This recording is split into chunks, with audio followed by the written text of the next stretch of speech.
Okay, so my cake is in the freezer. I just have the crumb coat on it, somewhat smooth. Put it in the refrigerator. You can freeze it or you can refrigerate it. Just want it to firm up, get the cake to firm up because I'm going to be covering it with fondant. I want the buttercream to firm up. I am going to give it another small coat of buttercream when it comes out. But until then, I'm going to work on the head. I need it in there for a good 10 minutes. Probably the freezer only needs about 5 or 10 minutes. The refrigerator, you know, can be in as long as we want. But I want to work on his head. So I've got some rice cereal treats here that hopefully I can get out of the pan. So I made them last week.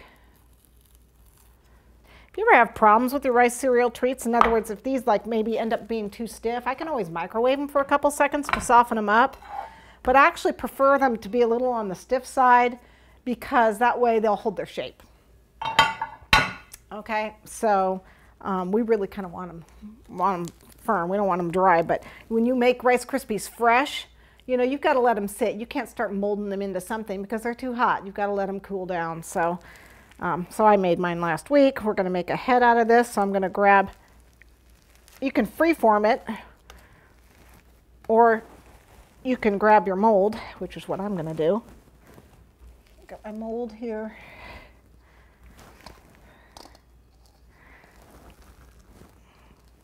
Hopefully I won't rust it. There we go.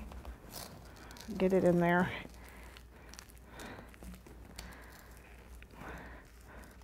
So it's a little firm to mold, but it'll be all right. Like I said, if I have to, I'll heat it up, which I probably will. I actually need 2 halves to this head. That's not going to work. They're a little stiff. But I got a good half round, which is what I needed. Head is kind of, let's see, it's round in the back, and then it comes down, and then so it's round at the top. It gets more shallow as it comes down, and then it gets more shallow as it goes forward. So that's what we're going to try to mold here. And now what I'm going to do is I'm going to roll it to get that shape I talked about. It's already somewhat round because I used the mold. If you can get that round mold without it, go for it. Okay, so it's a little bit big on top, more shallow as it comes towards the front. So we're using the counter to help mold that.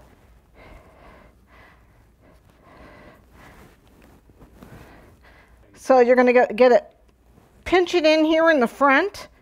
You're going to pinch this in the front. That makes kind of like his front snout and some place for his eyes. Okay, and then you need to pull it in here at the base for the cheeks. So this is the shape we're looking for. Okay. Now, if you can't quite get the shape you're looking for, okay, if you're having a problem and it's like round or something, and you can't like pinch it in to get that, you can use a serrated knife to carve your Rice Krispie Treats. Be careful, don't cut yourself, but it is great to carve these things. They work really well when you carve them, so let me show you what I mean. I don't know why, you know, people, I know I struggle, you know, pushing it, crunching it, but you can carve it so nice and easy to get what you need. And then again, push, and you don't have to be afraid because if you carve too much off, you can stick it back on again. Okay, so, you know, don't be afraid to use these. Okay, go ahead and carve it. You can't get what you want, you can't push it in, carve it off. Okay, don't sit there and fight with it. Okay, I'm just stubborn, so I just, you know, I like to mold it with my hands. But I just want to let you know, if you have a problem and your hands aren't that strong, then just make a giant wad and carve it. Okay? All right, so I didn't have to quite use that.